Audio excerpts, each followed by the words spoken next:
Welcome back to Not My Ghost, Not My Problem. I'm Jen. And I'm Kelly.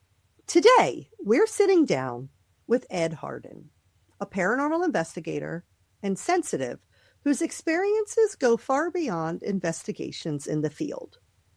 Ed once lived at the infamous house on Little Road, a location long whispered about in paranormal circles and known for its intense and unsettling activity. This house isn't just another haunted address. It's a place with a deep and troubling reputation, made even more notable by its connection to Reverend Bill Bean, who also lived there and later spoke openly about the dark forces he believed were attached to the property and the family.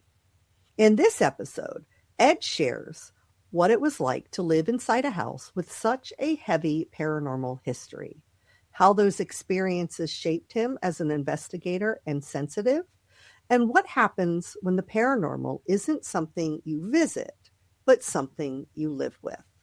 From personal encounters to long-lasting effects, this is a conversation about what it truly means to coexist with the unexplained. So grab your holy water, a quiet place to sit, and whatever you hold close when faith and fear begin to blur. And let's step inside.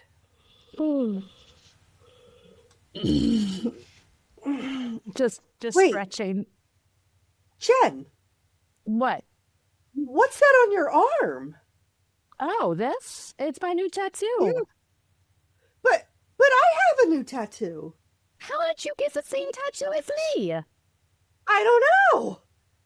That's weird. We just did a whole Patreon episode about coincidences. We did. This has to qualify, right? This is definitely one of those weird coincidences. Definitely. Oh, Hello, everyone. Hi. We got matching tattoos. We did. Yay! My first one. My first tattoo. My third one. And I love it. It's amazing. I want to rip my arm off because it itches so bad right now because we're only about a week into healing. Mm-hmm. And it looks real dull and peely and everything, but I love it. Yeah. I can't wait. You know what I can't wait for? What? The first time I'm just out and about and somebody says, "Oh, I like your tattoo." Me too. I can't wait for that. I know, because then I'm like, oh. I'm so excited. It's on my podcast. Right. What's my podcast called? Not My Ghost, Not My Problem. That's right. So today is a little different than how we normally do it because we are actually sitting down to record with Ed in a couple days. Yeah. But we have found that it gets a little awkward to kind of go through some of the introductional stuff while the guest is just kind of sitting there. So we thought we would pre-record this. Yeah, we thought we would pre-record it. So we're just going to see how it goes. We will just, and we'll just bring Ed in and we'll see if it flows right, if we like it. And then we'll decide what we're going to do in the future with guests. Yeah, because we plan to have more guests. We do. That we do. Okay, so I have, first of all, how I know Ed. I know Ed personally. My daughters and his daughter played softball together. So I've known Ed for many years. I mean, the girls were in softball in elementary school. You know, I just realized I went to a couple of your girls' softball games. I wonder if I ever actually met Ed in person. Probably. Yeah. You probably did. Probably did. So I've known Ed for years and years. I've always liked Ed. Good guy, just all around good guy. He's funny. He's kind. He's just like, if you're going to have to know a man, Ed is the type of man you wouldn't mind knowing. It's a great way to put it, Kelly. Thank you. I hope he will appreciate that. I also know Ed's wife, Kelly, who I love her equally as much. If you have to know a woman, she's the type of woman that you would want to know. That sentence doesn't land the same way, though, Kelly, when you're talking about women. Let's be real. Okay. But on the softball field, this is where we would start talking about, I don't even know how it started, to be honest with you. I think it might have been, we were probably investigating with Spiritus at the time. The team that Jen and I were on. So, you know me, I'll talk about the paranormal whenever I can get the chance. To anyone. Right. And then I found out that Ed grew up in this house. Now, I had already seen the A Haunting episode about it. And what's interesting is I grew up in that same neighborhood, and I have been on that road, on Little Road, not because of the house itself, but because of the ravine behind the house. We were always told that there were Bigfoot sightings back there, and we wanted to see Bigfoot at kids. Now, Of course. I was not allowed to cross the highway there, Ritchie Highway, because I lived on the other side of the neighborhood, but I still did it with my friends. Oh, yeah. But we wanted to see Bigfoot. Yeah. So we would go over there, and then also there was some UFO sightings people would talk about, which I have read Bill Bean's book, and he does talk about Bigfoot, and he had some UFO sightings when he lived there. And I grew up not far from this neighborhood. And I had some friends, my high school best friend, Teresa. Hi, Teresa, if you're listening. And my high school boyfriend grew up like across the highway from this neighborhood, but in that same area. Yeah, so they grew up in the neighborhood that I grew up in. Well, I lived there from kindergarten through 6th grade. We moved the summer before 7th grade. Okay. So we moved in 1986, summer of 86. Yeah. I'm just going to drink my wine. I wasn't even born yet. I know. I was going into middle school. My parents were just married. Yeah. Yeah. I'm old. I don't know what to tell you. I mean, I know. No, you're not that far behind. My God, my cousin, sorry, side tangent. My cousin called me the other day, my cousin who just turned 21. And she, in her brain, she doesn't realize how old I am. Because I'm like, we're like friends and like talk and like we're cool. Mm-hmm. And like I brought up when she said something, I'm like, yeah, 36. And then she's like, geez, you're almost 40. And I was like, you shut the fuck up. I am 4 years. Side tangent aside, I do have some facts to share about this house, because I mentioned the Reverend Bill Bean, who lived in this house before Ed did. Yep. And this house was featured on an episode of The Haunting. A Haunting. Yeah. Yeah, that's the show. I forget what season it was. Was it the second season, maybe? I don't remember. Bill Bean, after these experiences, grew up to be a reverend. And a demonologist. Sorry. If you know, you know. If you get it, you get it. Right. I read Bill Bean's book leading up to this episode, Dark Forces, and I can tell you that he is very religious. There were some very problematic things in the book. For one, he tells people that if they are depressed or anxious, they just need Jesus. Jesus. That's it. Just Jesus. I should have known. All my problems would have been solved. Telling people that their mental health concerns are just solved with Jesus is a very dangerous narrative. Yes. And it is not the position here. Please see a psychiatrist, see a therapist, get on medication if you need it, do whatever kind of therapies you need. And listen, if you believe in Jesus and you want to bring him along for the ride, fine. Absolutely. But we cannot pretend like everybody's mental health is because they don't have Jesus. Look, if you believe in Jesus, he's a busy guy, right? He can't help all the crazy people in the world because there's a lot of them. So you need to get some additional support because otherwise you're just taking up too much of Jesus's time. And he's a busy guy. He's got a lot of miracles to perform. He's got a lot of water that he needs to turn into wine for the alcoholics. And I don't know where I was going with that, but I thought you said Jesus was a beefy guy. And I agreed with you because all I can think of, what is the name of the pre-K teacher and therapist on Mr. Williams? Mr. Williams. See, he plays the beefy Jesus sometimes. So when you said Jesus was a beefy guy, I had that image of him in my brain. I was like, yes, Jesus is a beefy guy. Okay. Sorry, back on track. Okay, sorry, guys. Sorry. Hot men. They're distracting. I don't know what to tell you. All right. Bill Bean had a lot of experiences there that were terrifying. I mean, legitimately terrifying.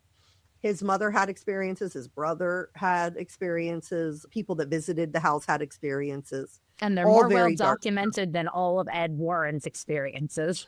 Yes, they are. I'm not over that. Sorry. So anyway, it's exciting to me that we are going to get to hear Ed's experiences at the same house. Because when I found out Ed lived there, I was really excited to talk to somebody, which Ed was very kind of close-lipped about his experiences at first back then. To be fair, I mean, that makes sense. Yeah, I get it. Especially some crazy woman that's like, oh my God, I saw that house. I love the ghost. Let me talk about it. That's exactly what she did in the middle of her daughter's softball. Ghost. And now you know why my children are embarrassed by me. Okay, so I have some claims and some facts about Bill Bean. Sorry, I just noticed my little candle behind me went out. They are on a timer that is not fair. Okay, so a claim, Reverend Billy Bean has stated that he experienced demonic oppression and paranormal activity during his childhood, which he later interpreted as spiritual attacks that shaped his religious worldview and ministry focus. Fact, Bill Bean's later preaching and public speaking consistently centers on deliverance ministry, emphasizing prayer, spiritual authority, and resistance to what he identifies as demonic influence rather than traditional church leadership or theology. We're going to get a little bit more into that demonic influence later. Fact, Reverend Bill Bean has appeared at interviews, sermons, and religious media discussing spiritual warfare, making his childhood experiences a reoccurring foundation for his teaching rather than a one-time anecdote. And claim, Bean has asserted that the house itself played a role in intensifying spiritual activity, suggesting the location was spiritually significant rather than the experiences being limited to personal beliefs or imagination. He also states in his book that he believes that it was also targeted towards his family for a couple of reasons about like things that past family members had done that might have like had some kind of demonic curse on the family. It was a wild book to read, y'all. Now, I did what any rational, curiosity-fueled ghost hunter with Wi-Fi and ADHD would do. And I hyper-focused at 11 p.m. and went down a full research spiral on the history of this house that is tucked into a very normal, very suburban part of Anne Arundel County. And honestly... May I interrupt? No. Go. Fine. Jen today, and we are not going to tell you the address of this location, no. But Jen texted me the other day and said, do you know the house number of that house? And I said, I'm sorry, I do not. And then she sent me a little map of the court that it's on and the houses and the house numbers. And she was like, could you point to which one it is? And I said, I'm sorry, I cannot. I don't know. And I texted Jen back and I said, hey, I just used my big brain and just messaged Ed and asked him what the house number was. While Jen is scouring the internet trying to find out what house it is. Being like, I'm what's like, the house address for Reverend Bill Bean and the haunting? Right. And I'm looking up Google searches and Zillow and all of it. And earlier in that day, I was like, yeah, I don't know. I'm sorry. I can't help you. And I was like, big brain moment. We're interviewing the guy who lived in the house too. I'll just ask him. I'll just ask him. And he did. He did know. He did. Okay. Yeah. So on paper, the house is aggressively unmysterious. Built in the late 1940s during the post-war housing boom, it sits on what used to be woods and farmland. Not a battlefield, not an abandoned asylum. There's no tragic factory fire. There's no ancient burial ground. It's just regular Maryland land turned into regular suburban lots. But that does not mean that nothing ever happened there. In a house that stood for more than 70 years, life happened, right? People got sick, people grew old, people might have passed away in the home. But there is no documented crime, disaster, or major event tied to this address that would give it a haunting reputation. But to me, that makes it more interesting, because when a place has no dramatic backstory, but multiple people still report paranormal experiences, we have to widen the lens. Some theories suggest that hauntings are not always born from a single tragic moment, but from a slow layering of human life. Decades of conversations, conflict, celebrations, grief, routines, all building up something subtle but present. Not one event, but a long emotional footprint. Others believe that places themselves can hold energy, almost like containers where patterns repeat, even as families come and go. When different households, years apart, describe similar experiences, it starts to feel less like a coincidence, which we just talked about on a Patreon episode. Go join our Patreon if you want to hear that episode. And more like the house itself might be part of the story. So while this house does not have a documented tragic history, it's not a blank slate either. Its story is not written in records. It lives in the experiences that people have had inside the walls. One thing that Bill Bean talked about in his book is that his house was not the only house in Herondale, which is the neighborhood that it's at. It was wild reading this book, by the way, and hearing all the places that like I grew up going to. I actually lived in the neighborhood around the he was older, a lot older at this point. Not a lot older, but like a teenager. I moved there when I was 5. Yeah. But yeah, like there was an overlap of when I lived there and when the Bean family lived there. Oh, wow.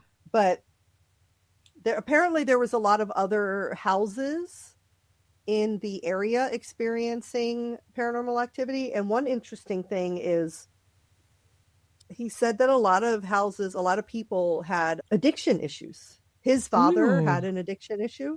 That's where my dad's drinking when we lived in that neighborhood just went off the rails. Interesting. It's just, you know, a little coinky dink, I guess. Yeah, more coincidences. Yeah. All right. Well, that is the introduction to this episode, and we will see you back in half a second with Ed.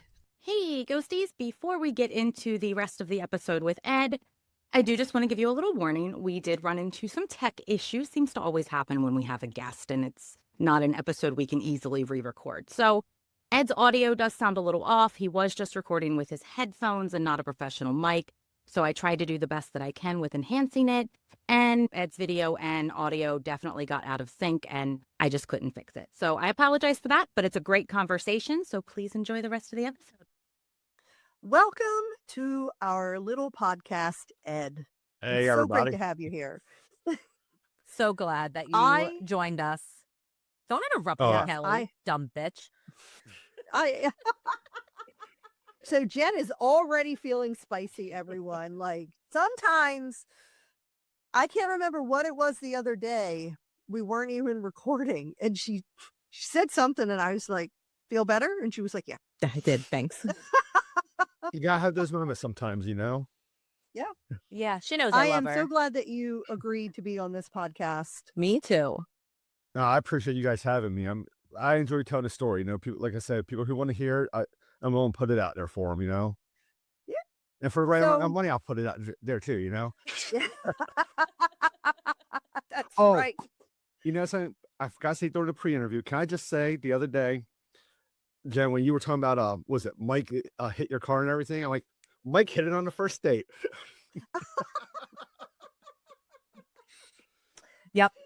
Yep, that happened. Yeah. hmm Yep. He did, in fact, hit it on the first date. Yes. He did hit it on the first date. Probably not the way love most that men story. want to, but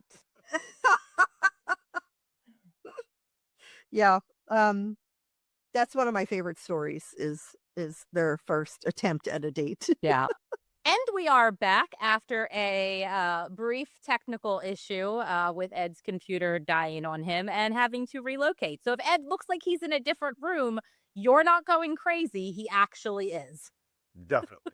I was saying to Ed before we started recording that I thought he was a really good fit for the podcast. And if you know anything about us and our issues, I think that just proved It does. It proves it that you're fitting proves right it. in with us, Ed. I went into crisis mode for me. I'm like, oh my God, they set aside time and I screwed it up. It looks like I didn't do anything. Like, Nah, Nah, this literally happens to us all the time. Oh, all the God. time. We were literally, okay, we have an episode coming out soon where I just disappear Yeah. because my husband decided to restart the router while we were recording. Yep. So today, as we said, we're talking about the house on Little Road. And I had talked a little bit about Reverend Bill Bean, who kind of put that house like on the map in the paranormal world. So that leads us to our scripted, unscripted banter question for this episode. By the way, everyone, welcome to Scripted, Unscripted Banter. Well, we're all disjointed, y'all, with this. We're It's a doing things different- out of it's a different order. flow. It's fine. Yeah. different forgive us. locations. So I do have a question. I do have a question for you guys. Do you think that faith makes people more protected or more vulnerable? Do you want Both? the long answer or short answer? How long is the long end? I can shorten it down for you. Okay. So Okay. I think Go it's ahead. twofold there, depending on where you come from. So Kelly, you and I both used to go to the same church here, ALC. Uh-huh. At that time I was dealing with a lot of anxiety, depression, and everything, you know, PTSD coming back from war and all that. And when I put my hand on that door, I literally felt like somebody put their hand on my back and said, I've got you from here. Okay. At that Okay. time, ALC was a different church. It was a great place and everything. It's changed over the years. So I think it depends on where you're at as a person, where it can you up. I see some Okay. people where they're so religious for it that they almost give it to it. Like it could be nothing else other than it has to be something bad. You know what I mean? But I Okay. feel like if there's a line to walk. Yeah. I agree. I like that. Yeah, I agree. As a I'm not religious, but I'm very spiritual. And I definitely agree with what you said, Ed, in the fact that like there is a line, and you know we get people. We haven't had too much as of recently, but back in the early days when we would like boost our post on Facebook, we would get a ton of people that would come in and be like, "You're the devil, and this is bad, and ghosts are only demons," and like we got all of that Bible verses thrown at us in our comments, like all that shit. So I feel like when Constantly. you when you have that view, it definitely can be harmful. I guess really though the question is, are you more protected or more vulnerable? And I still think the answer is both in the instance of like, I don't know. I have thoughts in my head and I can't explain them. Mm. Okay, so I am coming from a completely different perspective from both of you because I am an atheist and I do not consider myself spiritual. Um, and I feel like it is neither. I think that okay, when I was a Christian and I was like going through a hard time in church, people would be like, "Oh, it's the devil, he's attacking you and like you have to pray and blah blah blah." And I was like, I don't understand why I see people that aren't Christians that aren't having these attacks. And then people would tell me, well, because you're a Christian, because you're one of God's people and Jesus, and that the devil is attacking you to bring you away from that, to pull you away from Jesus. And he doesn't attack people who don't believe because he's already got them. So he doesn't need to attack them in that same way. So I guess we could look at this in one of two ways. One, maybe they were right and it worked, and the devil pulled me away because I am an atheist now. Or, but I never feel less. I still go through the same crappy things I was going through. It's just when I was a Christian, that was framed as that's an attack from the devil. And now I look at it and I'm like, no, it's just life. Everybody goes through shit. I think we're all kind of looking at it the same way, really. We're just explaining it Yeah. differently. You know? Yeah. Again, So- I yeah. think, or saying like, oh, you know, you're on that line where it could go either way. You're like, yeah, you're not protected. I mean, that's kind of like what I'm saying with it as well. Yeah. Yeah. You're not either protected or more vulnerable to it. You're going to walk through shit. That's what's going to happen in your life. I think it's a mindset. If we're just viewing as like the paranormal, I feel like it's a mindset. Like if you are at that point where like the only thing you ever see paranormal being is demons and demonic and evil, then I feel like you're more vulnerable because you're constantly thinking that any Yeah. that any small thing is a demon. So therefore you're putting yourself in this scared state and making yourself more vulnerable to stuff. Whereas if you're looking at it where you're more open-minded about the paranormal and you just have faith and believe in a God or a higher power, then you might look at it as I'm asking for protection from that higher power. So therefore I am more protected because I believe that that higher power is looking out for me. So I think it just depends Right. on the state of mind. Yeah. Yeah. And like somebody coming as me being an atheist, like obviously I don't have a problem with other people's faith. I mean, Jen is my best friend. She's a witch. Yeah. I don't care. And I don't know what you identify yourself An as Ed. I'm these an Ed. days. An Ed. Oh, we love that. An Ed. I like that. You're look, an Ed. I love it. Look, I went so middle of the road on a lot of things, whether, I mean, it could be politics, religion, whatever. It's great because I'll attack you with whatever, you know? Yeah. There's something there. I don't deny that, but whatever it is, I have no clue. Right. That's how I feel. Like I believe that like I've had experiences that I can't explain. It seems to me that there is some kind of an afterlife out there. I don't know that that necessarily means there has to be a God or that I understand all of it. I do think that energy is a thing, but I worry sometimes when I talk about being an atheist that people might think that I don't like Christians. So I don't want to come across as like I dislike Christians or I think that I don't know. Sometimes I tell someone I'm an atheist and they go, "Oh, so you think I'm stupid?" Yeah. No? Just negative When did I say that? connotation with the word. I mean, Right. just like I tell people I'm a witch and they're like, oh, so you, talk to the devil. I'm like, no, I don't really believe in the devil. So I can't talk to something I don't believe in, but like, sure. If you think I'm evil, Right. then go right ahead. See, and I hate that I used to I'm be gonna, like that, you know, but Yeah. Oh, same. yeah, Same. personal growth. Now I'm like, Yeah. oh, tell me more. Yeah. I want to learn. Tell me about crystals and things like that, you know. Oh, I could talk to you about Yeah. crystals all day. She could. Let's not get started on No. that. Bring us back in. Um, Kelly. I'm Hold going on. to rein us back in. Steer the ship, Kelly. Oh, as Joel is always telling you, I am going to. I don't know why Joel is under the impression that Jen is the boss of the podcast, but he seems to have that. But I'm going to bring us back and steer the ship here. Thank you. While I was reading Reverend Bill Bean's book, he had a list of 14 warning signs of demonic possession. Oh, And brace goody. yourself, friends, because we are in trouble. So I'm just going to run through these real quick, and then we can say if we have this or not. Okay. Number 1, having demonic supernatural experiences and attacks. Again, that's relative. It is. I don't know. But let's look at this through Bill Bean's eyes. Do you think Bill Bean would say the things that we experience in the paranormal world, as Elias is going off your haunted music? I know. That's what that was? Yes.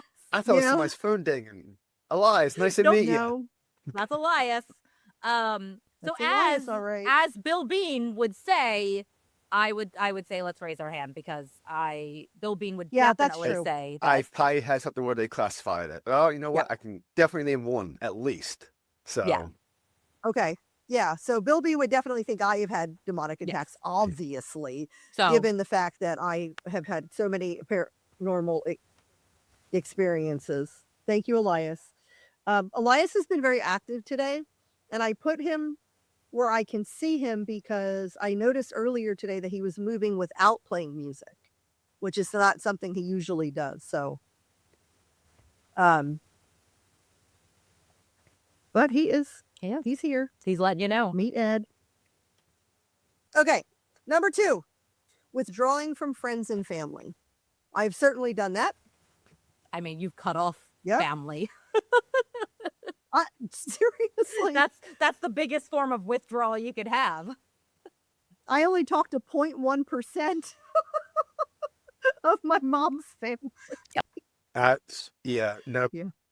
I would shut everybody out for a period of time just because I need Yeah. me time. You know. Yeah, absolutely.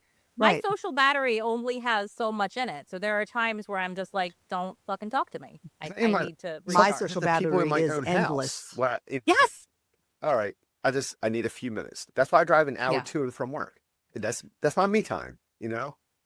You know, I never minded a long commute either because I can listen to music and sing at the top of my lungs. I can listen to a No. podcast. I Yeah. mean, that's great. Yeah.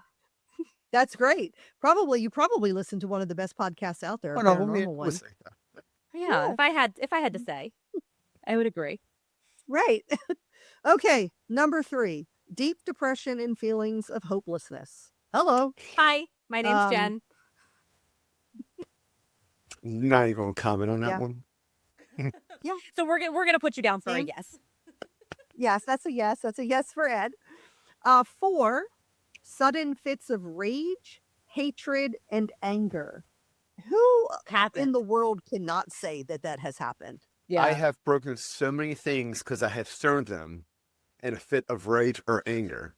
Yeah. I mean, Mhm. at If work, you we have- give us headphones. I work on a firing range for the government.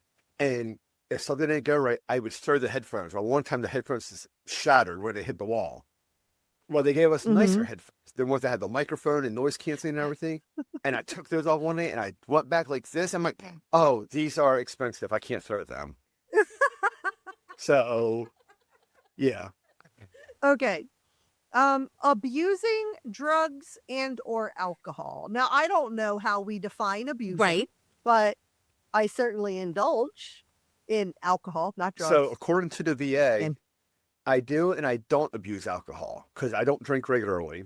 But when I do drink, which is once every so often, which is rare now, but it would be like every few months, I would binge drink. You know, and like, oh, well, that's okay. Some counselors be like, oh, you're not an alcoholic. Other ones are like, oh, you're an alcoholic. So I don't know what I am. Either way. We'll just say yes for all of us. We Listen, drink listeners, more right. than like a People- drink a week, so we're probably people that watch the podcast, especially with me, probably think that I am quite the lush because I do drink a lot when we're recording, but I only drink when I'm recording or if I'm with Jen in person. So, like, I can have a bottle of wine when we're recording. And if we don't record for 2 more weeks, I don't pick up That's how alcohol. I am. And then every few Yeah. months when I drink, I mean, I make up for the few months I don't drink in that time, but Yeah. It's a balance. It's fine. Yeah. Okay. Number 6, listening to satanic music. what's satanic music? I don't know. Again, but, like, we're I looking love from Bill Bean's perspective. What do we think Bill Bean would classify as satanic music? So I'm a big Black Veil Brides fan. I like Ozzy Osbourne. I like Metallica. I like Led Zeppelin, Black Sabbath. You know, obviously. So I think that Bill Bean would definitely say yes for me. How about you, Jen? I don't know. I don't think so. I don't think this was. Well, that's not true. That's not true because Bill Bean is probably one of those people that thinks that Taylor Swift is a Oh. big old. Hey, like, hey, you leave Tay satanic. alone. Oh no, I love Tay That's what- Tay. Listen, We love Tay. we love Tay That Tay. new album was kind of But hot. from Bill Bean's perspective. That's true. Yeah. Yeah, She sang about a penis on that she one. did. Clearly. She's clearly possessed by a demon. Look, I'm in the gym at Yeah. 4:30 in the morning. I'm anything from, shaking that ass to loud screaming music. Okay. So Yeah. Same. I run Okay, so- everything. So put a check Yes, mark for there. all of us again. Yeah, Yes, for all of us again. All right. great. Number 7, addicted to watching evil movies and or TV shows. It is my preference. Yeah, I to agree. watch horror and And scary shows. You know what's funny? And everybody laughs at this. I don't like horror shows or movies. Really? Yeah, Well, that's I'm fine. not big Okay. into them. I don't know why. I think part of it is the sound music, the jump at it, and as somebody who suffers with have, anxiety, that's a thing. So, That's fair. Yeah. Right. but I mean, You have like other issues too that can help. What that can- about like for me, I have panic disorder, and sometimes that music does get to me. With yeah, I don't like gore. By No, the way, me like neither. bloody gore. That's not my I can't thing. do that. Psychological thrillers and like kind of like little jump scary things are more my taste. What about but like paranormal investigation shows? I will watch those. I'm yeah. sure that would count. Okay, so then Yeah, we're I'm sure counting that you would for count. that one, Ed, because it did say Yeah. movies or TV shows. Okay. So Well, the That's problem evil. is Not for me, they're more of research because I start critiquing them. Like right. somebody there's one guy who screams at everything that pops up on TV, and what was that? I'm like, just shut. Gee, could he like to go on like adventures with ghosts? Yeah, I think yeah. we agree. Number 8, becoming physically abusive. I've No. never physically abused No. anyone, Me so I neither. don't think that you guys Besides have either. myself, does that count? Only when it's warranted. I mean, there's some stories I could tell off camera about when I was in the army where, that. But That no. doesn't count. Yeah. Yeah, you're fine. Army things don't count. Okay. Number 9, wanting to sleep all of the time. Who the fuck doesn't? That's my preference. Saturday, Sunday, I can kind of go with it. Yeah. Yeah, You can check yeah. me for that one. Yeah, okay. Number 10, Jen, you're fucked. Wearing black clothing every day. Aren't we all wearing black right now? Literally. We Right are. now, we we're are literally all. We did not plan this. No, we didn't. Hey, I got a rainbow on my shirt, but it is black. I got purple. We got our No. little. This might be navy. It depends on the lighting. So. Okay. Yeah, we're all fucked on that one. All right. Number 11, wanting to keep the home and rooms very dark at all times. I am not this person. No. If it is too dark in the house, I get really down. Okay. I'm like, turn all the motherfucking lights on. I'm going to give myself a half point for this one because I go through stages. Like if I'm just Okay. like relaxing, I prefer it to be darker. But if I'm like working, then I need the light. Like at night before I go to bed, obviously it's dark in the bedroom Yeah. while we're just like watching TV or something. But But the overhead than light that, can bother me if I'm like trying to relax. So I'll give myself a half point. really, My lights Okay, reflect the okay. time of day. That makes sense. all right. All right, number 12, occult practices. Now, Jen, clearly, Kelly. I have haunted dolls, so I'm sure that counts as occult practices.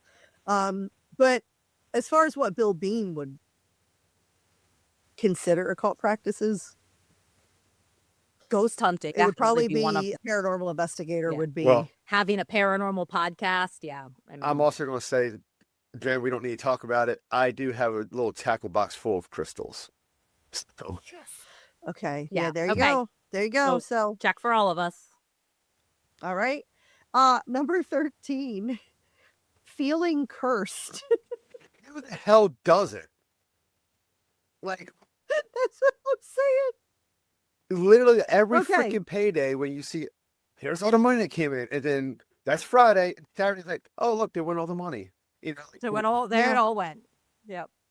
There's a meme of a fighter jet like coming down on an aircraft carrier, and it's like money coming into my bank account, and then it goes to touchdown, and then it takes back off again, and it's like Money money going leaving out. my bank account. Yeah. So, yeah, definitely all of us. Yep. And number 14, wanting nothing to do with God or Jesus. I guess because I'm an atheist, that would be me. Like, I don't know. Like, I don't believe there's a God. So it's like, it's weird for me to say wanting nothing to do with a God because I don't believe in a God. Yeah. was that Elias the guy? Yeah. I don't go 100% off the board with it. There are a lot of questions, you know. Like I said, I'm Yeah. not sold 100% that there is or isn't. Okay. There are times just where I'm like, what the hell? Why is Yeah. this happening to me? Yeah. You know, why do I gotta walk through the fire? You know? Yeah. So Right. Oh yeah. Okay. Yeah. So I Okay. think based on our numbers, we're all possessed by demons. was it 14? 14 out of 14 there? Probably. I think I was 13 and a half. Oh yeah, you were. Now, I didn't have the becoming physically abusive. Oh yeah. but- Okay. Oh yeah. Okay. You're right. You're So- right. You're right. So I think I was 12 and a half. Right. Mhm. We're either way, it's not good for any of us. It's not. We're all definitely possessed. Okay. So we're not here to talk about Reverend Bill Bean. No. We're here to talk about the House on Little Road and Ed. So we do have some questions for you, Ed, about your time there. What do you remember, like what year you moved into the house? How old were you? So we moved in 1991, 1992, somewhere around there. So I was 11, 12 at Okay. the time. I would say it was 19. You know what? I can tell you as a matter of fact, I'm pretty sure it was 1991 when we moved in, right before school started. I was just turning 11 at the time. Okay. Okay. How long did you live there? Let's see, 1997 when we moved out, so about 6 years or so.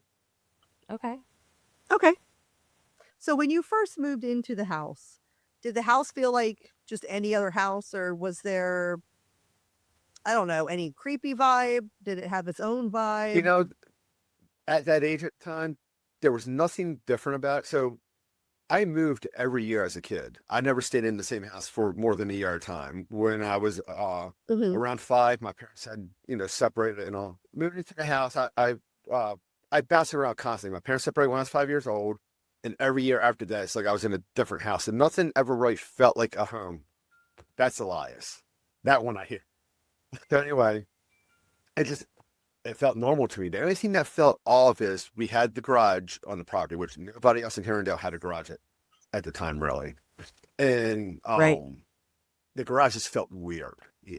And I don't know if it Okay. was being a kid and it's dark in the garage, or because in order to get into the garage, if you didn't open up the actual garage door and you went in through the regular door on the side, well, the switch for the lights was by the big garage door. So you had to go through the dark garage and go down, 20 feet or so and flip the light switch. And that would be one of the scariest things to do for me. Yeah. Okay. All right. Was your house a house that people like hung out, like your friends come over and hang out at your house? Like, did any of your friends say anything about the house No. or? Nobody ever said anything about the house itself. Friends came over and hung out, but it was in the backyard. So as I told you Okay. guys, we had the biggest piece of property. Yeah. Wiffle ball, baseball, football, all of that was our backyard. Because there's nowhere Okay. there's Okay. nowhere around to play it at. Yeah. They- Right. biggest piece of grass other than my yard was the one that ran right along Ritchie Highway. So, Right. hey, kids, let's go play football where a car can come careening up the highway. And Not on Ritchie Right. Highway. I mean- that's for sure. it was, So I lived in the same community that Ed did, but I moved out in 1986 and I was on the other side of that highway.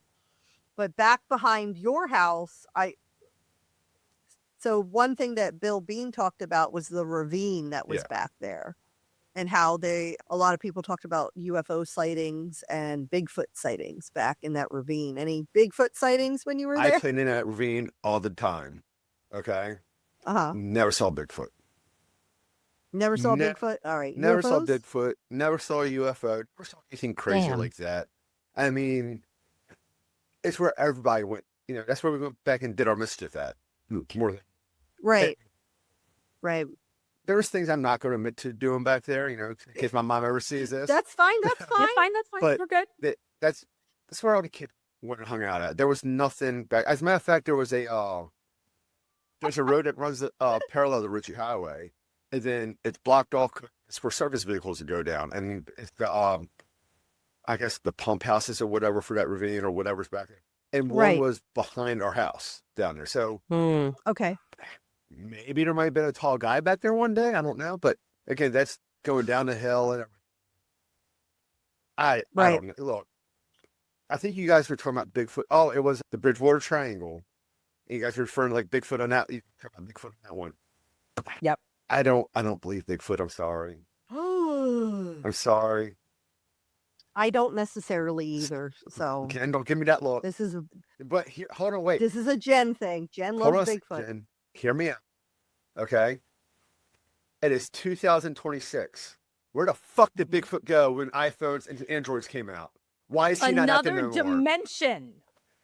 You know what? Bigfoot is a glitch in reality, and sometimes he crosses over into our world and he gets spotted occasionally, but then what the fuck was that? What? There was a noise. I heard it. I thought that was something of you guys. I didn't hear anything. Oh, okay. So yes, he crosses through the realms and the doors, and I don't know what I'm doing with my hands at this point, but The rounds and the doors. that's what he does, and that is why we have never found Bigfoot remains, and that is why we rarely see them. That is my story, and I am sticking to it. So I love the different dimension theory. I love Mandela effect. I love dimensions. I love all that stuff to talk about. Okay. But why did he cross over since we've had iPhones? But it's accidental. It's accidental. Maybe they're getting smarter, and they realized that they were crossing accidentally, so now they're not anymore. All right. I'll put you this way. If anybody comes out with modern day footage, not the old wedding camera that you guys were talking about on the Lauren, or on the Lawrence, I want a cell phone video in 480K or whatever it is of Bigfoot. I'll be a believer. Okay, so I would be a believer. know everyone says this, but like I have the most, I think at this point, no, it's the second most recent. I just got my iPhone this year. I have an iPhone 16. I think there's a 17 now. But when you go to zoom in on something that's far away, it's blurry. I'll give you that. Like, it's still fucking blurry. So I don't know what people are like, oh, the cameras are so great. Yes, they're great if you're like right here. Guys, But I you never I see feel as Bigfoot if- 5 feet away from you. He's always like 50 feet away. No. I need to step in here and steer the ship. This is not an episode About Bigfoot. I'll come back for another Well, one. okay. I'll come back for No. another episode just on we'll that. eventually All right. do an episode on Bigfoot, Ed, and I'm bringing you back. All right, that's a plan. You'll be here for our Bigfoot Okay. episode. And- If you want to really laugh, and the best episode, my favorite episode before we started bringing like Joel on and having guests was our Chupacabra episode. Please go back and listen to that. It was back in All the right, beginning. I will look that one up. But- It'll be my Monday or Tuesday podcast to listen to because I always catch it on Wednesday. Perfect. And let me know what All you right. think. Yeah, it's a great one. Okay. So, what were your experiences with the paranormal in that house? And like, when did you realize that you were, like, I'm sure when Bill Bean's story came out, Like, when did you put the connection together that was the same Okay. place? So this is a long story on this one. So Okay. Well, that's why interrupt you're me here. anytime you guys got questions or anything. So we moved in. We will. And the house it still had that 70s shag carpet in it. Okay. There was, if look, everybody can go Google the Herondale community in Glen, Burnie. You can see all the houses are the same. 3-bedroom, 1-bath ranchers. Okay. They're all rectangles. Well, before we moved in, there was work being done on the back. Somebody dug a trench out and they were going to put it in an addition on the back side of the house, but they never finished with it. So everything was still like, it's probably the same stuff when Bill Bean lived in the house, honestly.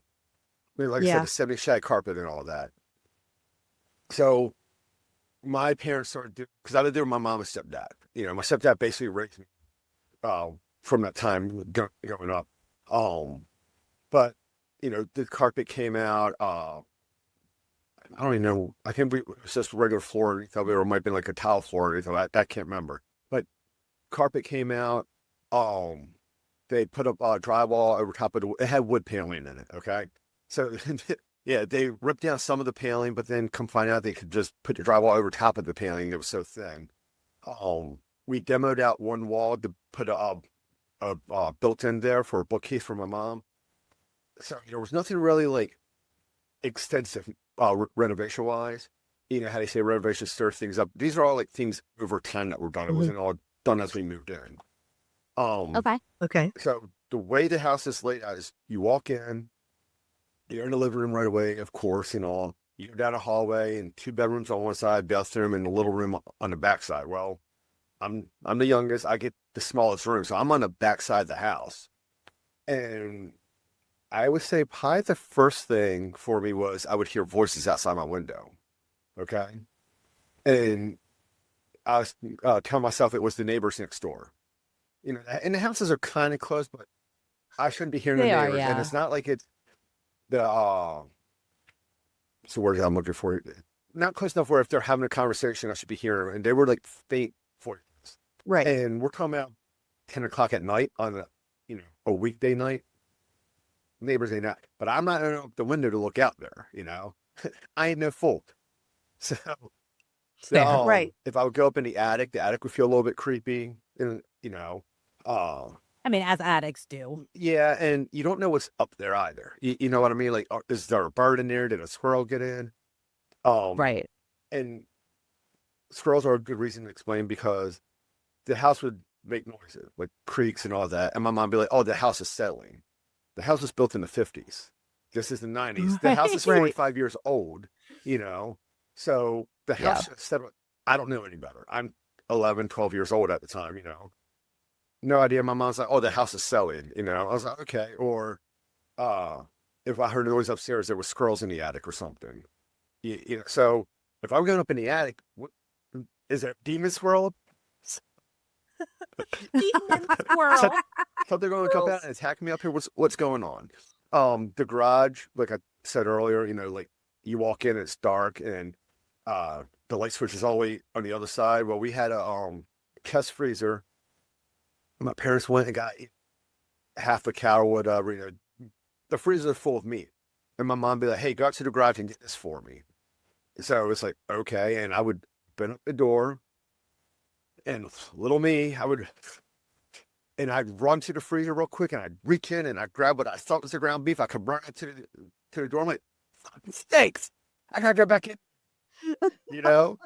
So and of course everything's packed the same. They're all like little packages like this, and they're frozen. You can't tell the difference.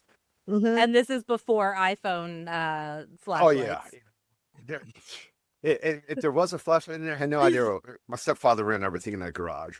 Yeah. You know, so and sometimes it was easier to run and open up the big door than it was to try and find the light switch because you couldn't see it. And you didn't know what was on the floor from him doing work either. So you could trip over something or it was a mess at the time. So I ready to put things together like, hey, there's a problem. One other thing that like definitely was like, what the hell is going on? Oh, Isaac, he's very active tonight. He is. Yeah. He's been active all day today. Yeah. It's been kind of Was insane. I would hear what sound like trumpet, bugle, you know, a brass instrument playing.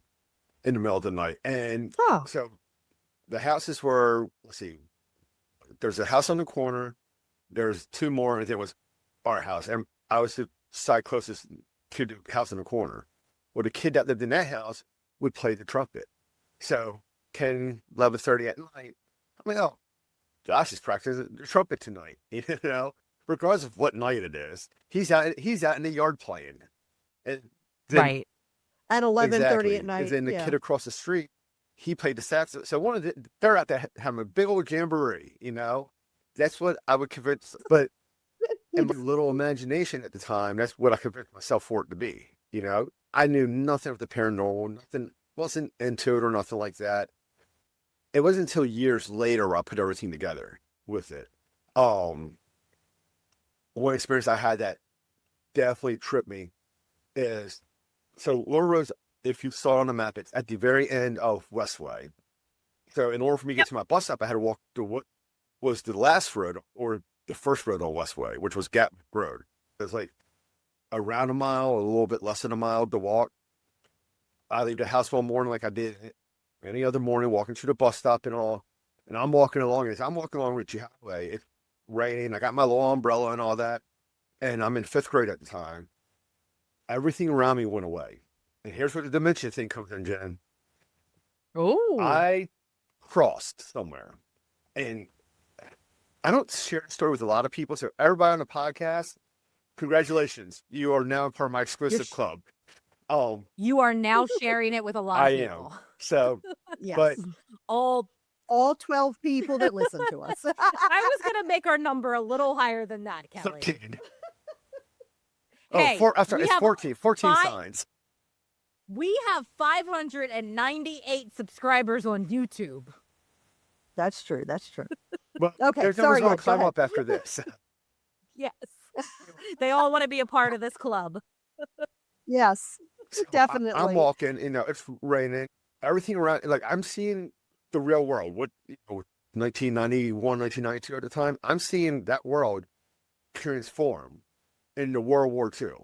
Like I'm seeing Jeeps, I'm seeing mud, I'm seeing tents, I'm seeing soldiers. I'm visualizing myself as a soldier walking through the camp. Okay, no history of the area. This will come back here now. Okay, no history of the area whatsoever. And I'm walking down, and in my 12-year-old mind, whatever it was, I'm like, the hell's going on here? You know? So I just keep on going, and slowly I come back to 1992, right? Away from whatever it was before. I'm like, oh, that was weird.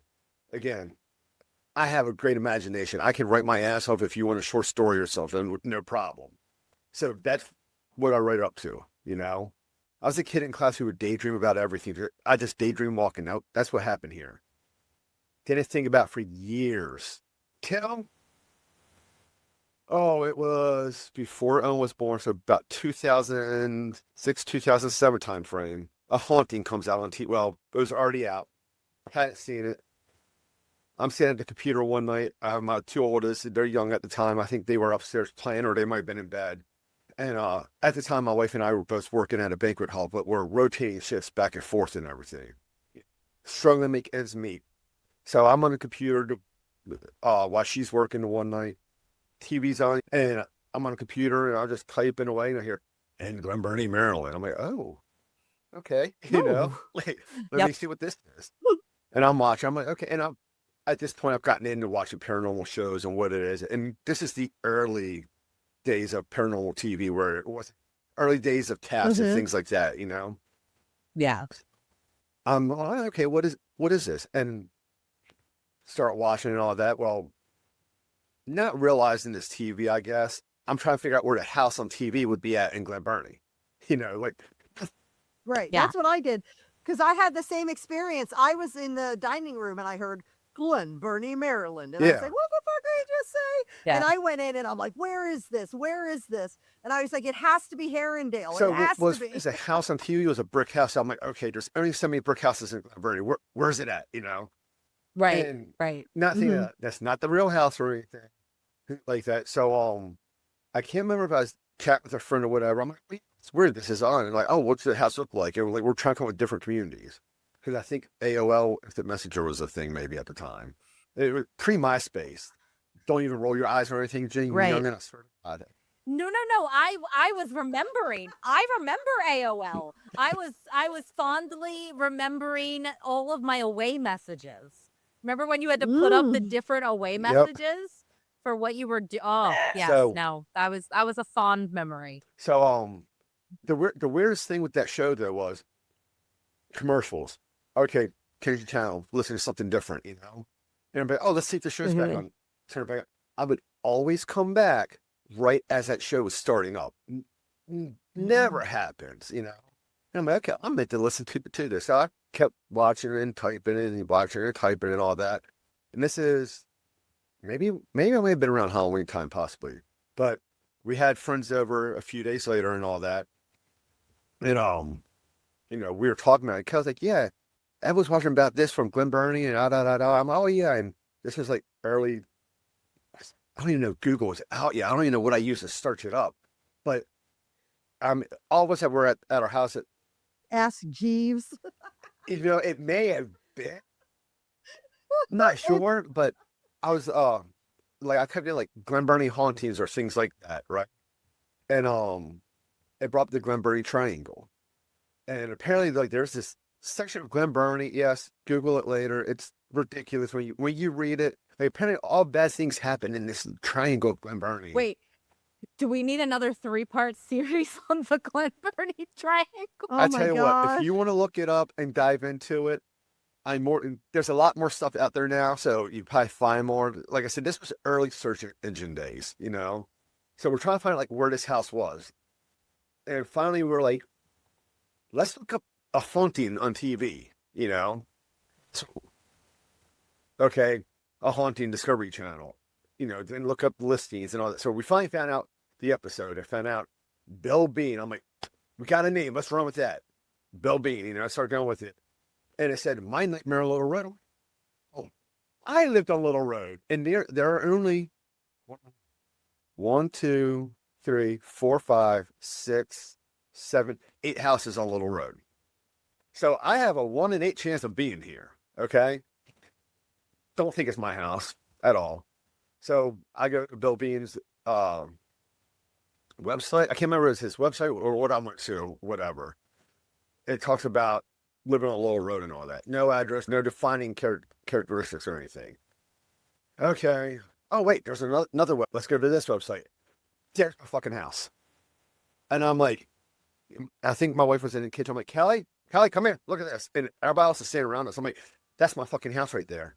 He's like, are you sure? I'm like, that's the fucking pine tree when it was little.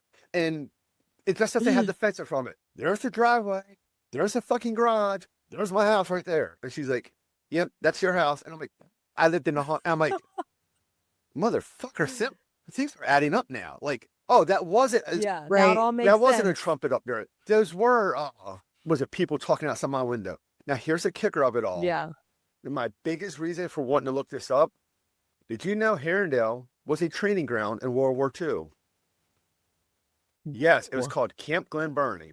So Fort Meade was a major training area during World War II, and they couldn't hold all the soldiers there because of the influx with the draft and everything else going on. So several of the communities around Fort Meade had camps there. So there was Camp Glen Burnie. I think Severn had a camp. There was a bunch of them. So when 11, 12-year-old Ed transported to being a World War II soldier walking through a camp, Yeah. dementia, baby. There you go.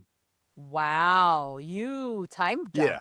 So if you watch the episode, you'll see that Which I have recently. okay, so the guy who had the rifle blow up in his face that was injured. My stepfather got cancer underneath his one eye. So we're wondering if there's a correlation between it. Now, look, Yeah. I love debunking things because I love when people throw it out there. So potential. My stepfather worked on boats for a living. He was always outside and all that. Man was bald too, but the only place he got cancer was right here on his face, you know, versus anywhere else on his body, not his back, his shoulders, anything else. It's an interesting location. Exactly. Yeah. One thing I was telling Jen when we did the introduction to this is that Bill Bean talks about how there were several houses around that area that were having paranormal experiences within the Herondale community. And one of the things he said was there was a high instance of dependency on like alcohol addiction and stuff in the neighborhood. And I thought like it was something of note that like I lived there in the 80s, and you know, my father was an alcoholic, and his alcoholism got substantially worse really, really quickly after we moved into that neighborhood. So I just thought that was interesting Well, Kelly, too. that side, it's a Glen But triangle also. I Is think it? that side here that falls into that triangle area. Now, Yeah. Bill B didn't say nothing about the Glen triangle, but it was something that was found. And I haven't even looked at it. And, Okay. oh, you know what? It's been almost 20 years. Jesus Christ, I'm old. Yeah, it's been almost 20 years since I've looked up the Glen triangle. I mean, that's how much thought I Yeah. gave to it. We did have one weird instance. My mom had, she was using the bathroom to come out the bathroom, couldn't come out. She was locked in the bathroom, even though the lock was unlocked. My brother's trying to like, basically kick the door in, and we can't get my mom out the bathroom. And it was probably a good 10 minutes of trying to get the door open where it finally just opened up. So, Do you know what's funny? That's weird. That same thing happened to us in the shit house, Jen. Did it? Katie was in the bathroom and she went to come out and she could not get out of the bathroom. It was like probably 25 minutes before we got her out of the bathroom. Yeah. And it was like, you can't get out 1 second and then the next second it's just You fine, could. you can get out. like, there was no problems with the lock. I mean, as far as I remember, we didn't have to replace the lock or anything. It just started working without a problem. Yeah. Yeah. So, I mean, but there was nothing like at the time of living there, I'm like, oh, this is paranormal. This is ghost or anything. And looking back, I'm like, okay, well, I can add things up. And I actually met Bill Bean after that had aired. And, Okay. I reached out to him. I said, hey, Mr. Bean, I believe I lived in your house. I saw the pictures. I'm 100% sure we lived in the same house. Just Yeah. want to reach out and talk to you about the house. I didn't think this guy was ever going to respond to me. He's a famous guy. He's got a story on TV, And he replied back to me and it's like, no, I would love to meet you and talk to you about what happened to you while you lived in the house and all. Okay, great. And he said he had tried to reach out to a family that lived there in the 90s, and he doesn't know if it was my family or not. So I was like, Oh. okay, not a problem. So next day comes, and I call my mom, like, hey, you won't believe what I saw on TV, because I knew she was into that kind of stuff. My mom likes to walk cemeteries, see old headstones and everything. Ooh, I like So- it too. Yeah. We I love a cemetery. she's like, oh, that's weird. She goes, yeah, some guy did leave a note on the fence one time. So come find out, Bill Oh. Bean did leave a note on the fence. He couldn't walk up to the door. Like, he was traumatized by what happened to him there. And he left a note on the fence that said, left his name, his number, and he's like, I would like to talk to you about what happened when I lived in the house to see how you guys are doing with it or whatever. So, Mhm. my mom, she called cops. I had no idea this ever happened. She called the cops and she's like, hey, some weird man left a note on my thing. And they're like, well, if he didn't do nothing to you, there's nothing we can do. So Right. just, if he shows up again, you can tell him to leave the property and calls if he doesn't leave. That was the end of it. Nothing after that or anything. So I met Bill and he said he just wanted to make sure that we were okay after what they experienced in the house. Well, that was Yeah, kind of so- nice. Yeah. Like that he was trying to make sure that you guys were okay. That's a decent thing. Real quick, wine break. We are back from our wine break. We have full glasses of wine now. And also lipstick break. we did do a lipstick break, We did do a Oh, I lipstick missed- break. Sorry. and Kelly we- did a potty break. Ed, I did a Ed, potty break. Did you reapply your lipstick, I Ed? missed out. I'm sorry. Okay. Did you need a moment? I'll be all right. to- Okay. Okay. Just Okay. making sure. Crap. I just realized that we forgot to have Ed plug his stuff. Oh, We We should have him did. do that now. hey, look, I'm That's Ed. true. And I am part of a small paranormal team, myself, Jarrett, and Jarrett's fiance, Jackie. Pasadena Paranormal, based out of Pasadena, Maryland. And we investigate local places, and we do have a YouTube channel, Pasadena Paranormal. And there's one that's in actual Pasadena, California. They're not as cool as we are. So you want the one that's from Maryland That's that looks for fair. Jared. And if you don't see this beautiful face right here in the video, you went to the wrong place. The wrong So place. Yeah. do a bunch of different places around the Maryland area. Try to hit historic locations and all. And a lot of times we do open tours as well to raise money for the locations that we're at. So if you give us a word, last year was a down year for us. We didn't get out as much as we want. We had some personal and professional stuff going on. So, but 2026 is a new year. Same old us, not new year, Yes. new me bullshit. We're going to get together soon, get our agenda set up, get out there, do some things. Jen, Kelly said you'd be interested in coming out. Oh, I would. we- Yes. I would love to be a part of We- your team. I would. Yeah. we will absolutely definitely love set that. something up for you guys to come out with us. And was it in January, St. Augustine, so you can return a favor. And when Kelly and I come down, 100%. I love Florida. Yeah. Oh yeah, Jen will take you guys to the Dixie House. That Oh, place was yeah. wild. It was. We had a blast, and that episode is. I don't know the schedule. I should know the schedule. I don't know if that episode comes out before or after this one. I don't remember. But it comes out this month. I will catch it. I promise you that. So every Wednesday I get in the car in the morning. I was like, Spotify. And there we go. It's always at the top. There we go. But Love yeah, it. we hit local Awesome. places. You follow us, and we'll put out when we do a tour and stuff for your listeners and everything. And hey, Yeah. you pay the money. We keep none of the money. Everything, all of our equipment comes out of our pocket. Or Garrett is some kind of mad genius with the stuff he makes. He makes his own spirit boxes and everything. So yeah, Ooh. so Oh, there's wow. no preset crap or whatever like that. Everything we do, we fully control. If you use something that someone else has made, That's we have awesome. tested it and went through the whole rigmarole. So, but Yeah. all the money that we raise that people pay for these tours goes directly to the location to help them maintain their grounds and upkeep. Oh, awesome. So that's there's my great. little plug there. Yeah. And then, like I said, I know I'll be back again Okay. probably, so I'll plug it again there. Yes. Oh, you will definitely be back. For our Bigfoot episode. And our Glen Burnie triangle episode, apparently. Yeah. I'm going to leave that one up to you, Jen, because Please don't, because Look, you Yeah. know what? it might be a little bit. I've recently done a triangle, so I'm still in Glen Burnie. I feel like the Glen Burnie triangle's gone from paranormal to just three tweakers that are sitting on the same corner. yeah, true. yep. As someone who grew up in Okay. the area, yeah. Uh-huh. All right. So you're telling us you are a paranormal investigator, as we know. Uh-huh. So I'm assuming that your experiences in that house and everything is that kind of what piqued your interest? You know, Taps. I would give a huge credit to Steve Same. and them. Taps is what did it because you watch all the shows and all them shows want you to be scared of something. As I said, Yeah. Mhm. fucking demons. You know? And Yeah. when- Yeah. Not now everything's, everything's a demon. or orbs. Everybody wants to play an orb at something. Or, as we said, there's a sun guy who's going to pictures that scream about every little sound and all that. You know? Oh if- my God. Did you guys hear that? So Tabs is like when they're like, oh no, this is what, and I can't remember which one it was, but there was a door that would open by itself, and they noticed that when they would step on the floor, it woke the door frame, and the door would open. And I'm like, I like that, and that's kind of like Yeah. started it there, and then Yep. Right.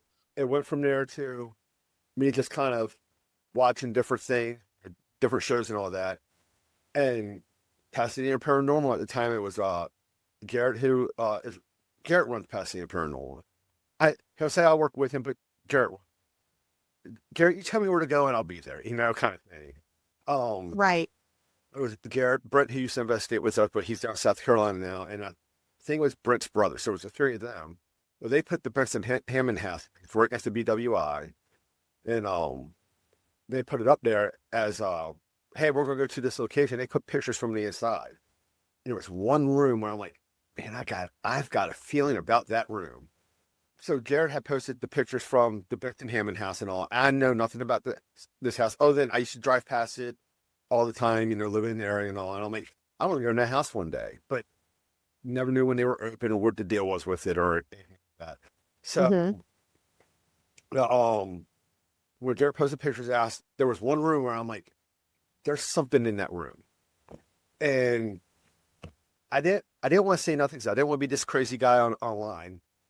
And finally, I'm just like, hey, look, I know that sounds crazy, but I got a feeling you're going to get a lot of activity in that room.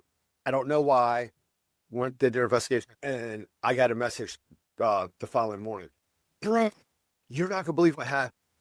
So apparently the most activity they got that night was from the room I'd said they would have activity in. So it was after that where they started doing public tours. And where I work at, I don't get a signal during the day. So if anybody wants to call me or message me or anything, nothing's coming through. I'm in a secure area. You know, I'm not even allowed to have my phone in the we're building not that bad at work. Unless So Do you see this area on my camera? This is where I work. that's where Jen works. Well, She's allowed to do anything there. I've been sitting in this chair since 8 a.m. this morning. I spent so, 6 hours today working from home. So yeah, I get it. So Jared has saved us. Like, he put out there, hey, we're doing a public tour. Who wants to come along? He saved a spot for me to go out with them. Like, so I paid my money. I went with him and all that. And you told me to think of like my scariest experiences. Looking back, this wasn't a scary experience, but at the time, I may have wanted to crap my pants over this. So they put me in a room by myself and like, hey, Ed, you good by yourself? I'm like, yeah, I'm this strong soldier. I just came back from a war. Okay, and they put me in there. Yeah, with the SV7, so little radio that cycles through. And you know, I did some of the stuff with him earlier in the night and everything. And while we're sitting in there, I'm like, okay, ask questions like, what comes after 1? You know, and then I get 2. Like, it's very fucking clear when it gives me an answer. It's not like distorted or nothing. I'm getting very clear. It's, all right, do you like going outside? They have a strawberry festival. Well, they used to have a strawberry festival every year. You know, like, do you go outside when people come for the strawberry festival?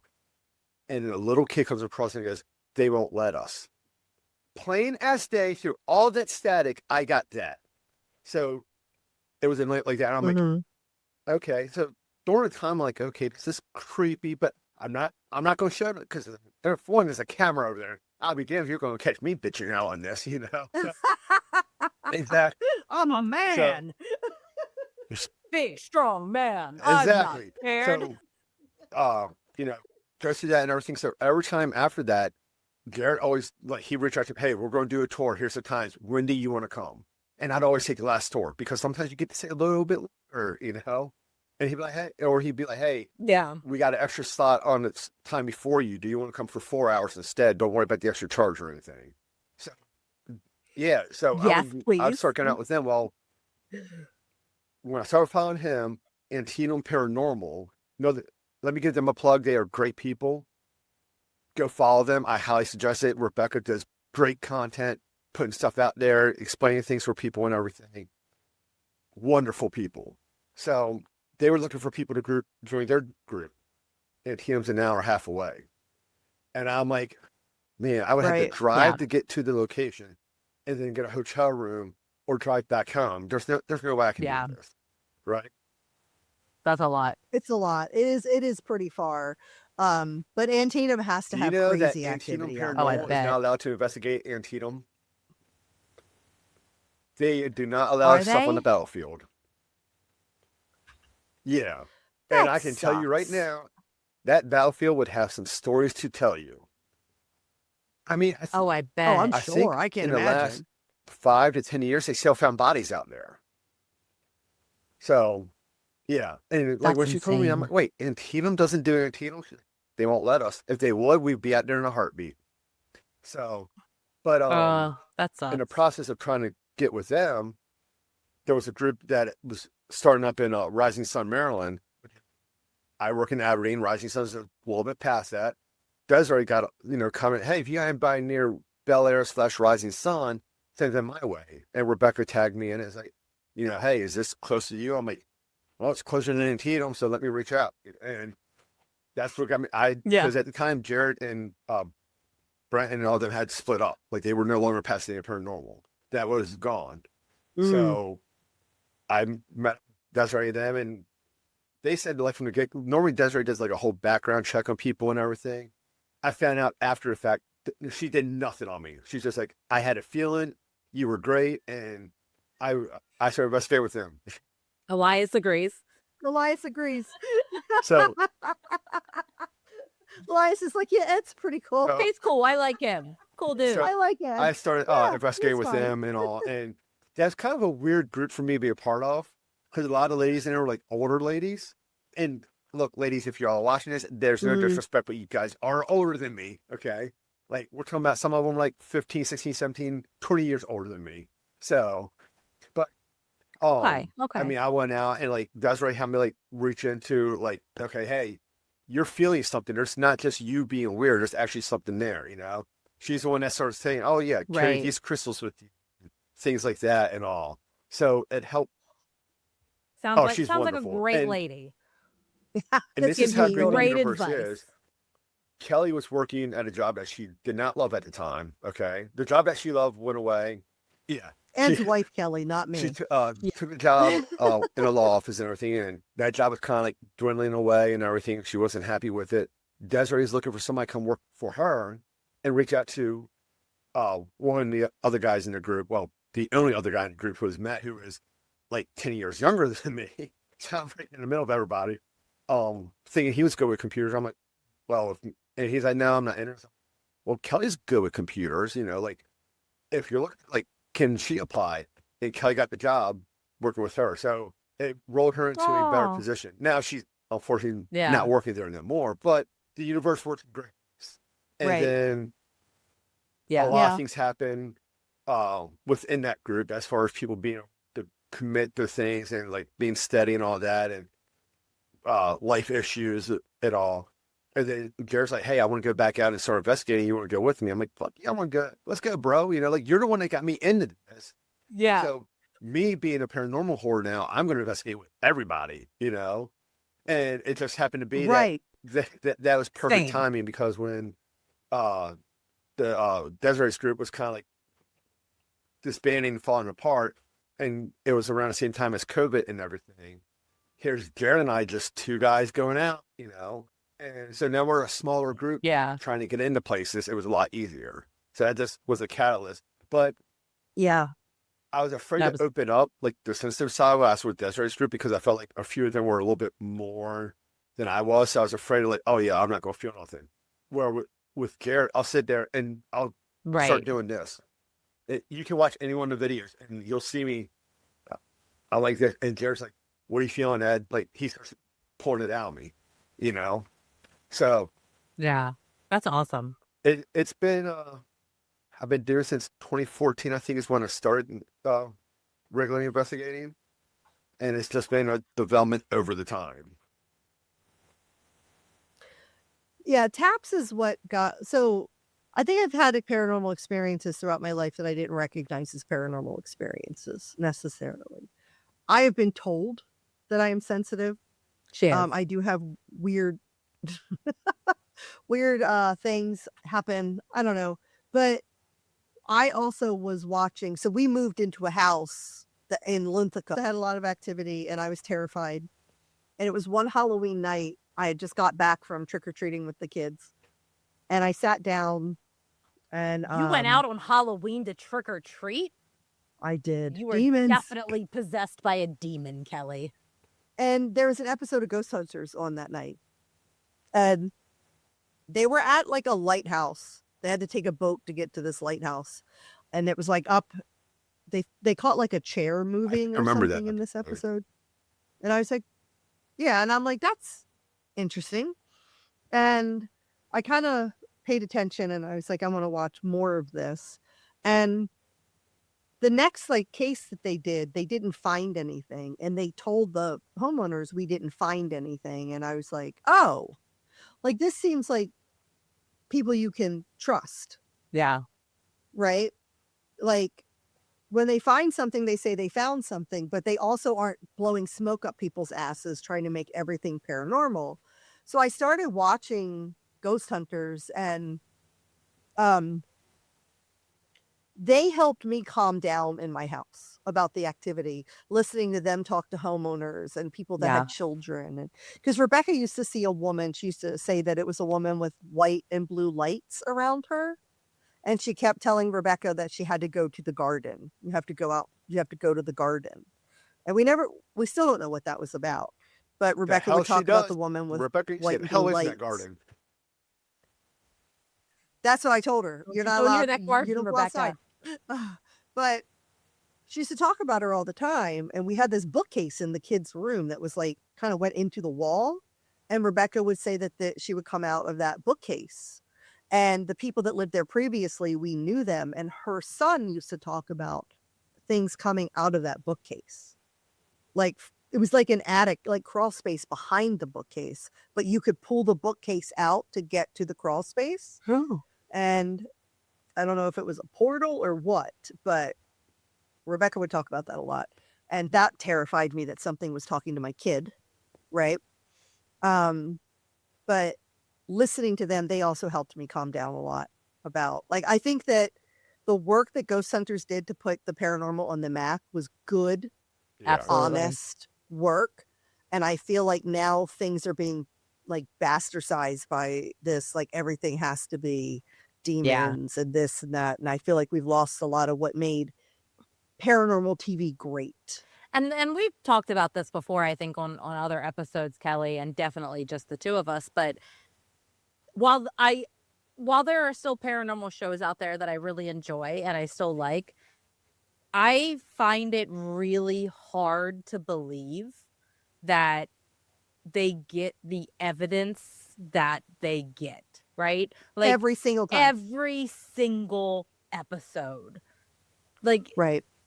we've all investigated. Like most of the time when you're investigating, you're sitting in a dark room Yeah. talking to nothing and you get nothing.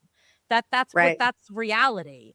So the fact that they put all of these episodes out and all of these locations, and again, I know they're heavily edited and I understand they cut out a lot of that sitting and talking and like the nothing, but they seem to still get so much. Whereas back in the day, Ghost Hunters had episodes where they got nothing.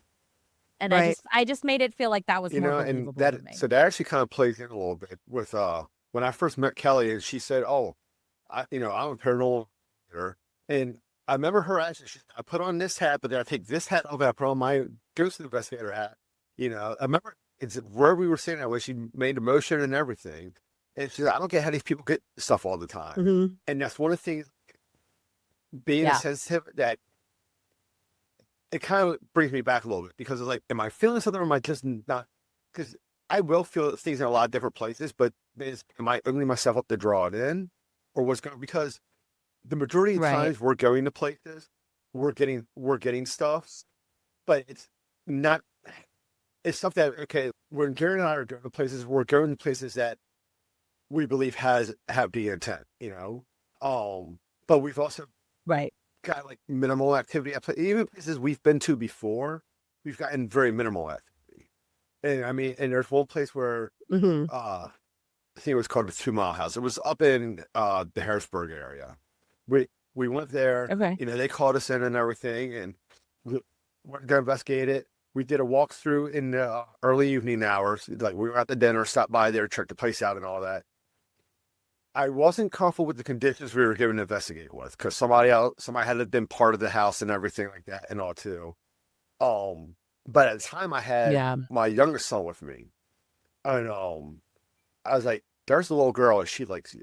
And Oh, so I was like, that's "Okay, we're gonna get cool. activity later on." Well, when we came back later in the evening to investigate, we got nothing. We may have gotten 1 or 2 things, right? And I'm like, Yeah. okay. And the one thing I got was the little girl that was in here earlier. Would you like for me to bring my son back? And my favorite tool is a flashlight, because you can't manipulate it, you can't misinterpret it or anything. Yes or no answer, And the Yeah. light came on nice and bright. I'm like, okay. And then Brent went down into the basement, and he asked a question down there, and he got his name and was told to leave. And we're like, "That's what you want?" We weren't getting with the name. And Okay. it was so Right. dull that I kept, normally I don't want to leave a location, especially if it's active. And I kept trying to tell everybody Yeah. else, I'm like, guys, let's go get Burger King. Like, they close in half an hour. Let's leave. Let's go get something to eat. Yeah. Let's go get burgers. I am It's over this right fine. now. So Burgers are it- great. not every place that you go into is going to be haunted, but I feel like you can also, your intention could draw something as well, from outside. That's Right. true. Yeah. Right. I agree with that. Now, as far as the stuff like on TV, like you said, Jen, it's heavily edited. Nick and Katrina, we went to, it wasn't, I know it was in Jersey. I forget where it was. We went there for 4 hours. That was all they gave us. Paid out the ass to be there for 4 Mhm. hours. They were there for, I think, 8 days. Yeah. Mm-hmm. So, of course, you're going to get an hour episode Right. over 8 days, Of So course. the- Right. Right. Right. And those are more legit when it's multiple days and they're piecing things together. But when certain people go out for like, Yeah. an overnight investigation and it's like nonstop. Like I think, and I don't want to call out any specific show, but there has been a show recently that did some hotels, and like there were 5 total people, and all Mhm. 5 people had experiences in separate rooms, like Right. multiple experience, and it's just It does get a little like, come on, guy. it's like and multiple hotels, not like one hotel, but like multiple episodes, multiple hotels, all of them in different rooms for the entire night, and they Right. all experienced multiple things Just, like, simultaneously. really and Elias is like definitely agreeing with you. He is 100% agreeing. He's like, I think they're BSing. Here's the So, thing. yeah. Is what's everybody into nowadays? Because you guys just talked about it in the last episode. The money, the demons and the Demons. money. Everything wants to be monetized, right? So Yep. Mhm. if you don't have demons or you don't have all the activity, and think about how boring it would be Yeah. Right. for a TV show where nothing happens at. You're not selling ad space. You're not doing nothing, and Yeah. you're not getting, more than 5 episodes done. Everybody's like, oh, these guys, they're fucking boring. I ain't watching these assholes no more. Right. But I think it depends on the person, because someone like me, I would respect that a little bit more. And I think you have to have personality beyond the paranormal. Like, obviously, Kelly and I do a podcast. Like, our life goal is to make enough money from this to where we could both quit our day jobs and do this full time and travel and investigate and do all of that. But we are also like, we would never fake Yeah. or fabricate evidence, because we believe in what we're doing so much. So we feel like you have to entertain the people, but I feel like there's ways to do that without faking paranormal, right? Be entertaining, be Right. funny, like do fun stuff to fill the space when you don't I mean, have like- enough activity. So we do this podcast all the time, and we have had like tonight has been off the Crazy. fucking chain with Yeah. activity in this house, right? But we have also have the overwhelming majority of our episodes have nothing. Yeah. They have nothing. And Except our stories and our friendship. right. So while I think that like the hotels that you were talking about, I do believe that those hotels may have activity there. But, and this is why, like, so Katie and I talk a lot about this, because the show you're talking about is one that Katie and I really like. And we do come at it from it. It is an entertainment show.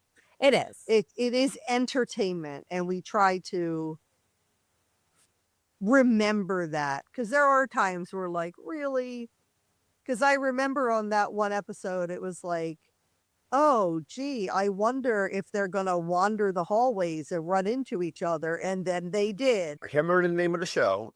It's a small like YouTube kind of type show, and they did end up. I don't want to call nobody out on it. So, but they went to a location that I've been to a lot of times. Okay, and they want the girl that worked there to reenact what she did. And she's like, oh, yeah, I was walking down. And I was like, no. We need you to be more scared. She's like, but I wasn't. I'm like, that's fine. But can you act? She's like, no, I'm not going to lie for you. I'm going, this is No. what I wasn't going to, Yeah. she's not an investigator or nothing. She was a girl that worked there. And she's like, no, because this is what happened. If you want to tell a story, Right. you're going to tell what happened, not some bullshit, So Right. that's Right. And that's how I feel. Like I feel like there's enough people out there that I feel like you get more respect when you're able to come in and debunk things. And that's why I feel like Taps and Ghost Hunters is still like when you ask anybody, even people that aren't into the paranormal, they Yeah. know Ghost Hunters. Like everybody's heard Right. of them. So I there's think a that reason for that. they did a good job establishing their credibility Yes. and their honesty, and they were the ones that produced a show where they didn't catch anything on some episode. I think that Ghost Hunters and Tap's team did a good job at establishing, like, so they had a lot of investigations where they caught nothing, and they still kept it entertaining, because then the show could focus on like drama between members of the group, Which or, they did a lot. Yeah.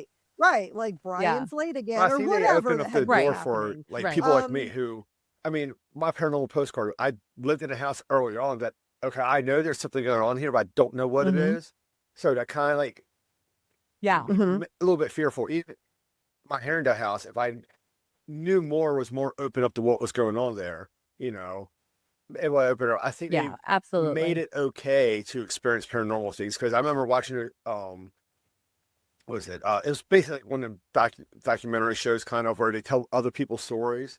And me and all my friends, this was actually not in my Herondale house, but when I lived in Herondale, in one of the houses on the road. We were all sitting up there watching shows, and they were talking about, or the stories and all that, and they're talking about, like, was it Point Lookout in Maryland and different places and all that and everything. And Yep. I can't remember if it was there or another time, but this guy stayed in a hotel, and a TV came on in the middle of the night. And remember, TVs back in the day were huge. You guys were talking about last time, and it was a console TV. Yeah. Jen, do you know what a console TV is? I do. Thank Yeah. you very much. It was a console TV in a hotel room, and it turned itself on. And the guy was nowhere near a remote or whatever. And then he got up and turned it. He had to get up to turn the TV off, lay back down. The TV came back Yeah. on, and this happened like a couple times. So he unplugged the TV, and the TV came back on again. And then there was like a face or something in it. I don't know what the show was or anything or how true it was, but that story I saw when I was young was ingrained in my mind. So now any noise that you hear or anything Yeah, like that is right. crazy, And remember, TVs used to go to Yeah. that static snow in the middle of the night all the time. So Yeah, so like the I, poltergeist. for somebody who Yeah. I was staying up all through the night, I was like, oh shit, I got to find something on TV. I got to change the channel with. I think Ghost Hunters got rid of that fear for a lot of people. Like, hey, you may see for sure. something that happens. Here's what it is. Here's what it could be. It's not always evil. It's not always out to get you. Yeah. And I think they did a great job of getting rid of that Absolutely. and also debunking things. Like, oh, your door opened. Here's Yeah. why your floorboards are bad. Right. And don't forget that Steve told me that I smell good. He did.